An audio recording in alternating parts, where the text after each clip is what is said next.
বন্ধুরা আজকের করে ফেলেছি পিঠে। আর এই পিঠে খেতে দিয়াং খুবই ভালোবাসে মনে হচ্ছে, তাই তো দিয়াং? তো দিয়াং এখানে বসে বসে পিঠে খাচ্ছে। পিঠেটা কেমন হয়েছে দিয়াং? হ্যাঁ, খুব টেস্টি। তো এখানে দেখো পিঠেগুলো কি সুন্দরভাবে করেছি। এখানে একটা বাড়িতে নারকেল পড়েছিল আর রাত্রিবেলা দিয়াঙ্কের জন্য একটু সুজি করতে যাচ্ছিলাম। তারপর ভাবলাম সুজি ময়দা সব রকম যা যা আছে সব কিছু দিয়ে একটু নারকেল পিঠে বানিয়ে ফেলি, তাহলে আমাদেরও খাওয়া হবে আর দিয়াঙ্কেরও খাওয়া হবে, তাই তো দিয়াঙ্ক? এই দে মুখ দে। আর এই দেখো গালে নিজে নিজে খামচিয়ে নিয়ে না কি করেছে, এই দেখো মাংস উঠে গেছে। কোনো ব্যাপার না, ইটস নট আ ম্যাটার, তাই তো? তো বন্ধুরা দেখো এখানে পিঠেগুলো বেশ সুন্দর হয়েছে। একটা তোমাদেরকে ভেঙে না ভাঙলে আবার দিয়াং কাঁদবে, বুঝলে? ভাঙা যাবে না, দিয়াং কামড়ে কামড়ে খাচ্ছে, তো ভাঙলে আবার ও কাঁদবে। আর আমার ভাগেরগুলো সব খেয়ে ফেলেছি। আর এটা কি বলতো, এটা চারকোনা সিঙ্গারা টাইপের পিঠে বানিয়েছি। একটু নতুন নতুন না হলে বাচ্চাদের ভালো লাগে বলো? আর এখানে আমার ভাগেরগুলো আমি খেয়ে নিয়েছি।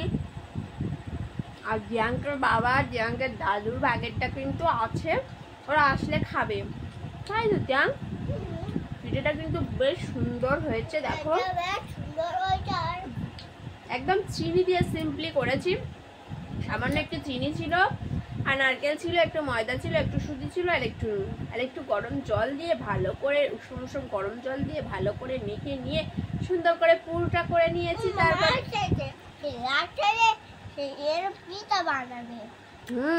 দেখেছো দিয়াং বলছে আমার মা আটা দিয়ে এমন পিঠে বানাবে, তাই তো? পিঠে না পিঠা, পিঠা না না না। পিঠাটা ভালো লেগেছে তোমার?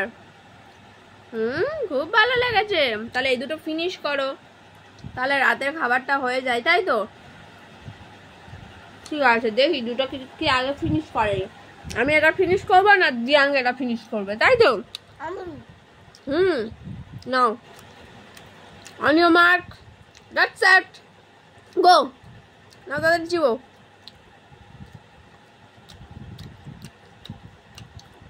দেখো গাইস দিয়াং কতক্ষণ ধরে চিবাচ্ছে। এখনো দুটো আছে, না তাড়াতাড়ি নাও। ওমা ওমা গো, ওমা এইটুকু খেয়ে এই দুটো ফিনিশ করতে হবে। এই ভাঙতে নেই না, কামড়াও। ফার্স্ট বাইট কাটবে না? আচ্ছা কাটতে হবে না, না ফার্স্ট বাইট দাও। হ্যাঁ no, come on.